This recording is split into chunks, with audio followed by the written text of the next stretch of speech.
Hello दोस्तों, नमस्कार। स्वागत है आपका success for life YouTube channel में। इंटरव्यू के क्वेश्चन आंसर का एनालिसिस। आज 3 तारीख जो 65वीं इंटरव्यू का सेकेंड डे है। आज जो प्रश्न पूछे गए उस पर हम बात करते हैं। तो ये जो प्रश्नावली है ये सोशियोलॉजी ऑप्शनल और स्नातक में जिसका राजनीति शास्त्र है उस स्टूडेंट की है। तो देखते हैं।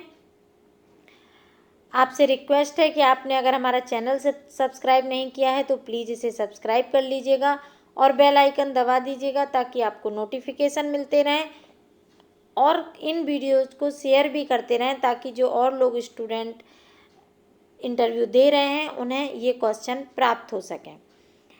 आपका स्नातक विषय किस विषय में है? आपका स्नातक किस विषय में है? चेयरमैन ने प्रश्न पूछा था। स्टूडेंट का जवाब था राजनीति शास्त्र। ऑप्शनल क्या है? सोशियोलॉजी। तो क्रॉस क्वेश्चन बना कि क्यों आपका जब ग्रेजुएशन राजनीति शास्त्र है तो आपने क्यों सोशियोलॉजी चुना। इस तरह से अगर आपके साथ भी है कि आपका ग्रेजुएशन किसी और सब्जेक्ट में है और ऑप्शनल आपने कुछ और लिया है तो ये कंट्रोवर्सी अगर है तो आप उस पर अपना ये आंसर तैयार रखें कि आपने ऐसा क्यों चुना।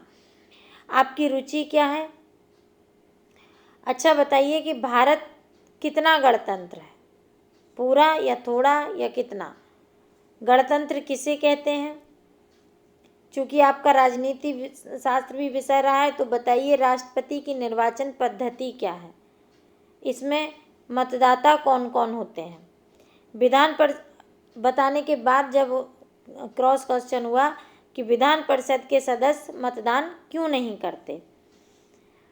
अगले मेंबर का प्रश्न था कि अदर रिलीजन में विवाह कितना सही है। ये सोशियोलॉजी से रिलेटेड है। अगर ये सही है तो फिर टीना डावी का तलाक क्यों हुआ? ये सफल क्यों नहीं हुआ?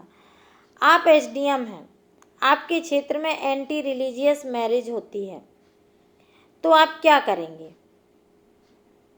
आप सोच समझकर अपना आंसर दीजिएगा कि आपको क्या उत्तर देना चाहिए इसके लिए। चूँकि आपने सोशियोलॉजी पढ़ी है, आप इस सोशियोलॉजी से हैं तो इस पर ध्यान दीजिएगा।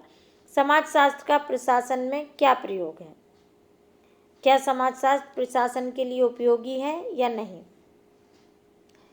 ये सभी सब्जेक्ट के साथ पूछा जाता है, चाहे आपका ज्योग्राफी हो, चाहे आपका हिंदी हो, चाहे आपका ये हो कि प्रशासन में आप सिविल सेवा में इसका क्या उपयोग है।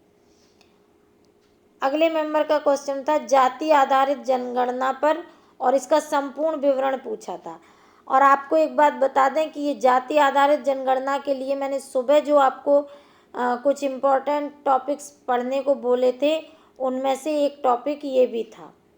हमने अपने वीडियो में बताया था सुबह, आज ही सुबह के वीडियो में बताया था कि पेपर में जाति आधारित जनगणना पर काफ़ी चर्चा है, आप इसे तैयार कर लीजिएगा।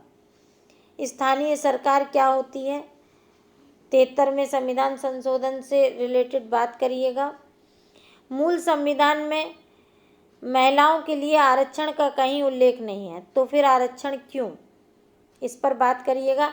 ऐसे प्रश्नों को डिप्लोमेटिक आंसर देने की कोशिश करिएगा और नेगेटिविटी से 100% बचने का प्रयास करिएगा। जाति की उत्पत्ति कैसे हुई? और फिर कुछ खेल कूद संबंधी प्रश्न पूछे गए। तो इसमें इतने ही प्रश्न थे, आप इसे देखिएगा। और इस तरह से जो करंट के मुद्दे हैं आप उनको ज़रूर पढ़िएगा। कल के पेपर में भी जो इम्पोर्टेंट मुद्दे होंगे मैं सुबह सुबह वीडियो उपलब्ध कराऊंगी, आप वो वीडियो ज़रूर देख लीजिएगा। क्योंकि आज भी जातिगत जनगणना पर मैंने बोला था पढ़ने के लिए, जिन्होंने पढ़ा होगा उन्हें लाभ मिला होगा।